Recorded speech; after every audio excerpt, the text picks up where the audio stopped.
Nagtitik din ako pero hindi ako naging bangag sa kanya eh. Mayaman siya.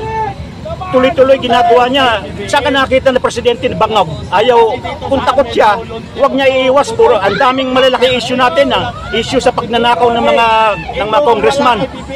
Itong GAA. Ngayon pinakulong pa nila si Tatay Digong. Ako gusto ko talaga mapayapang Pilipinas kaya nag-for good ako, early retirement ako as a consultant. Ang laki-laki na sahod ko ron. Pagdating dito, mabibwisit ka sa gobyerno, puro bureaucracy, puro pagnanakaw. Panahon ni Tatay Digong na na control niya lahat, passport 10 years, driving license 10 years at una-una kami, matagal ako, 20 years ako sa Dubai, sa UAE. Alam ko ang problema ng mga Pilipino. Gusto talaga kaya lumabas kami dahil meron kaming mga opportunity doon. Dito wala. 3 taon na tong gobyerno to. Walang pinapakita na project. Ang project nila paano i-demolish, paano i-eliminate ang mga Duterte. Tama ba yung Marcos administration yan? Binoto ko, sayang na sayang ang boto ko eh. At saka itong mga Congress natin, Congress at mga Senate, mga masasabi ko, mga gago, mga magnanakaw. Saan ka nakakita na sa GAA, ang Congress at saka itong mga Senate na to nagkakutsaba? Lahat naman itong mga buhaya na to nasa Congress na to, talagang nila, pasariling tiyan nila. Kawawa ang taong bayan, naghihirap ang mga tao eh.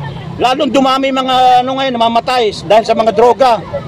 Mahal na mga itong administrasyon nito mga droga. Ako, anong birthday greeting mo for the former president? Ang greatest ko kay Tatay Digong, more strength and health talaga. Sana at makamit niya yung justice na pinakulong ni Bangag. Itong si Bongbong Marcos, dapat ito ang i-impeach natin. Mataong bayan, gumising na kayo, maawa kayo sa mga anak nyo, sa mga apo nyo. Ako, tumagal na ako, 65 years old na ako. Nanilbihan ako sa gobyerno, libre. Sa Dubai, ang tagal-tagal kong nanilbihan, zero. Pera ko pag ginagastos. Umuwi ako dito dahil nalaman ko si Tatay Digong talagang gumawa ng magandang mga policy niya sa gobyerno. Maraming project, build. Etong si Bangag, hindi na ginawa eh. Ang project niya kung paano sirain ang Duterte. Dapat ang gawin ni Bangag, unahin mo yung mga mahihirap. Huwag yung pagnanakaw. Ang 3 presidente dito sa atin eh. Si Bangag, wala na. Taw-tauhan ni Lisa. At saka ni yung Tambaloloy, yung buhaya ng Kongreso. Mga kababayan, gumising na kayo. Huwag na natin paabutin, magdudusa ba kayo ng 3 years? Alalahanin yung 3 years, ang tagal na yan, 3 years sila. Ang project nila wala. Nag-project sila sa...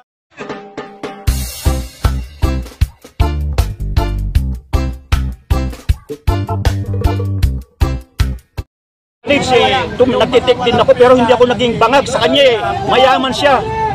Tuloy-tuloy ginagawa niya. Saan ka nakita na presidente na bangag? Ayaw, kung takot siya, huwag niya iiwas. Puro, ang daming malalaki issue natin issue sa pagnanakaw ng mga congressman. Itong GAA. Ngayon pinakulong pa nila si Tatay Digong. Ako gusto ko talaga mapayapang Pilipinas kaya nag-for good ako, early retirement ako as a consultant. Ang laki-laki na sahod ko ron. Pagdating dito, mabibwisit ka sa gobyerno, puro bureaucracy, puro pagnanakaw. Panahon ni Tatay Digong na na control niya lahat, passport 10 years, driving license 10 years at una-una kami, matagal ako, 20 years ako sa Dubai, sa UAE. Alam ko ang problema ng mga Pilipino. Gusto talaga kaya lumabas kami dahil meron kaming mga opportunity doon. Dito wala. 3 taon na tong gobyerno to. Walang pinapakita na project. Ang project nila paano i-demolish, paano i-eliminate ang mga Duterte. Tama ba yung Marcos administration yan? Binoto ko, sayang na sayang ang boto ko eh. At saka itong mga Congress natin, Congress at mga Senate, mga masasabi ko, mga gago, mga magnanakaw. Saan ka nakakita na sa GAA, ang Congress at saka itong mga Senate na to nagkakutsaba? Lahat naman itong mga buhaya na to nasa Congress na to, talagang ano nila, pansariling tiyan nila. Kawawa ang taong bayan, naghihirap ang mga tao eh. Lalong dumami mga ngayon, namamatay dahil sa mga droga. Mahal na mga itong administrasyon nito, mga droga. Ako, Anong birthday greeting mo for the former president? ang birthday ko, greatest ko kay Tatay Digong, more strength and health talaga. Sana at makamit niya yung yung justice na pinakulong ni Bangag. Itong si Bongbong Marcos, dapat ito ang i-impeach natin. Mataong bayan, gumising na kayo, maawa kayo sa mga anak nyo, sa mga apo nyo. Ako, tumagal na ako, 65 years old na ako. Nanilbihan ako sa gobyerno, libre. Sa Dubai, ang tagal-tagal kong nanilbihan, zero, pera ko pag ginagastos. Umuwi ako dito dahil nalaman ko si Tatay Digong talagang gumawa ng magandang mga policy niya sa gobyerno. Maraming project, build. Etong si Bangag, hindi na ginawa eh. Ang project niya kung paano sirain ang Duterte. Dapat ang gawin ni Bangag, unahin mo yung mga mahihirap, huwag yung pagnanakaw. Ang tatlo presidente dito sa atin eh. Si Bangag, wala na, tauhan ni Lisa. At saka ni yung yung Tambaloloy, yung buhaya ng Kongreso. Mga kababayan, gumising na kayo. Huwag na natin paabutin, magdudusa pa ba kayo ng 3 years? Alalahanin yung 3 years, ang tagal na yan, 3 years sila. Ang project nila wala. Nag-project sila sa mga flood control. Gago talaga to si Bangag eh. Si BBM, Bobo M. BBM, Bobo M talaga. Wala nang walang hindi normal na pag-iisip niya. Alalahanin nyo, pag ang Bangag, pag ang adik ang tao, dapat ipa-impeach natin niya, pabagsakin na natin ngayon yan. Ito naman mga AAP at PNP, mahiya naman kayo. Nakinabang kayo kay Tatay Digong at lalo-lalo na sa Constitution na to protect and to serve sa mga tao, sa taong bayan yan. Alam nyo naman niya preamble eh, we the sovereign Filipino people. Lahat ng mga pera ng taong bayan pinagnanakaw nyo. Itong si Marbel at saka si Browner, pinasakan siguro na pera itong mga luko-luko na to eh. Sayang pagka PMA nyo, ako may PMA ako na pinsan. General din. Pero hindi ko na yan dahil hindi naman siya kagaya sa inyo eh. Kawawa. Bakit nagsaside kayo sa gobyernong Gobyernong magnanakaw, kurap, adik, lahat na, wala na. Tama ba yan? Tayo mga Pilipino, pinapakulong natin yung kapwa Pilipino sa ibang bansa. Kawawa. Panawagan ko, gumising na kayo, gisingin nyo na yung sarili nyo. Baka kung hindi kayo kasama kayo sa Bangag. Yes. Kaya hindi tayo pagpapalain ng Diyos. Nasa 2 Chronicle yan. If my people shall humble themselves, shall pray and seek and turn, pakikinggan siya ng Diyos. Hindi tayo pakikinggan talaga, lalo tayo maghihirap dahil Bangag ang presidente natin. Magnanakaw ang mga Congress at saka Senate natin. Itong mga inuna pa nila, may pumasok na PCO, itong lukaret, itong si, pangalan nito, Castro. Si Claire Castro. Oy, mouthpiece ka ni Bangag, ni Lisa. Si Lisa ata, I doubt, sinasabi ng mga Filipino community sa LA, nakakulong dahil sa droga. Pero ayoko na pakialaman yan, alalahanin natin yung problema natin. Huwag na natin paabutin ng, magti 3 years na yan si Bangag eh. At lalo-lalo na, iboto natin yung mga karapat-dapat, hindi yung trapo, traditional politician. Saka makakita na pag-ikot na lang ang butuhan. Sila nakikinabang, mga taong bayan, walang asenso. Kaya kami mga OFW, nandun kami sa labas, nakihirap. Kawawa eh.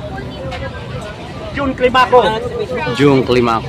From Cavite, Dasma Cavite. Yeah, thank you po, sir. Sana wag niyong puputulin yan. Yes, sir. Ako hindi ko puputulin yan, sir, sa mga mass vlogger. media. Kawawa eh. GMA, Channel 2, Channel 5, mga Bangag na rin. Yes, Bayaran sir. eh. Yes, sir. Bayaran. I-expose niyo yung tama. Ang kamalian, nasa demonyo yan. Pag nasa tama kayo, pagpapalain kayo ng Diyos. Pero pag bulok ang kinakampihan nyo, hindi kayo pagpapalain ng Diyos, demonyo yan. Yes, sir. Thank you, sir. Thank you. Salamat, sir. Yes, sir.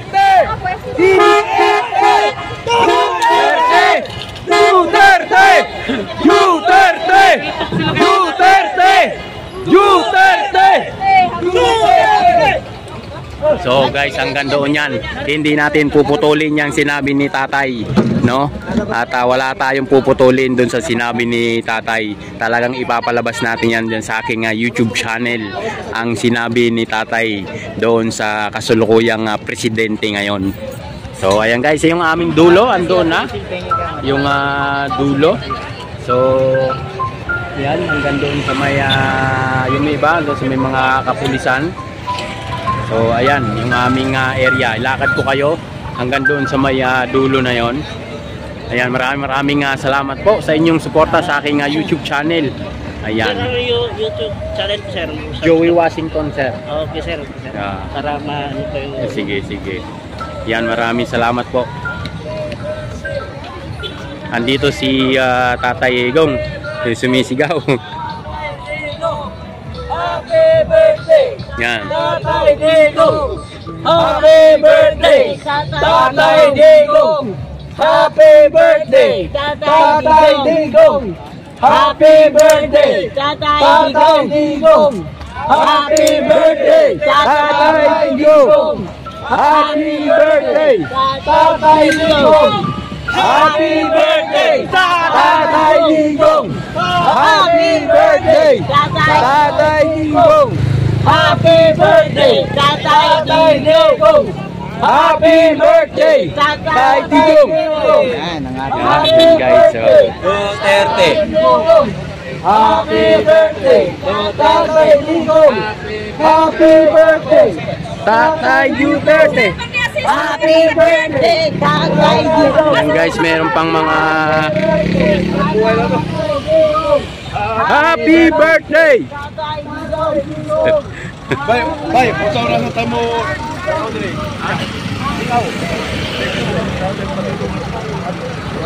So ayan guys, meron pa kaming mga bagong dating nandun sa bandang hulihan. At yung iba naman nandito sa kabilang side. So makikiangkas tayo dito mamaya, no? Makikiangkas tayo at iniikot-ikutan talaga kami ng mga kapulisan dito sa may area hanggang doon sa may dulo. Yan, meron mga pulis na dumadaan. So hanggang doon sa may ayan, hanggang doon. May mga pulis na nakaantabay sa amin, talagang minomonitor kami dito.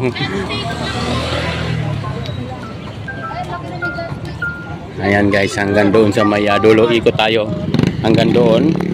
Ayan, kitang-kita nyo naman yung dami ng ating mga kababayan hanggang doon sa may dulo. Ayan, may mga bagong dating pa. Ayan guys, maraming ayan, meron pa mga sumisigaw dito. Saan yung takot sa init nandito. Ayan guys, hanggang dito tayo sa may area na to. Ayan, hanggang doon po sa may dulo. Ay magandang hapon po. So hanggang dito sa dulo. Yes sir. So ayan guys. Ayan, hanggang doon sa may dulo. May mga bagong dating pa. Ayan.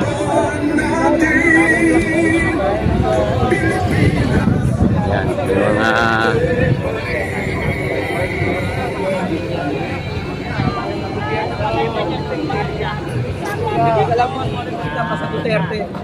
ayan guys, mayroong mga So libre natin, pa-birthday natin ni PRD, birthday namin ni PRD kasi. So libre natin yung dalawang vlogger dito. Nang bahala sila pumili. Pumili sila kahit na ilan, basta't isa lang. Hindi kinuha ko sir. Basta't pumili kayo ng kahit ilan, basta't isa lang pumiligan. Kahit ilang pero siya lang. ayan guys, so may mga souvenir. So marami So hanggang doon sa may dulo. So hanggang doon tayo guys, ikot tayo hanggang doon. Medyo nakikisama yung panahon at medyo kumulimlim. Ayan guys.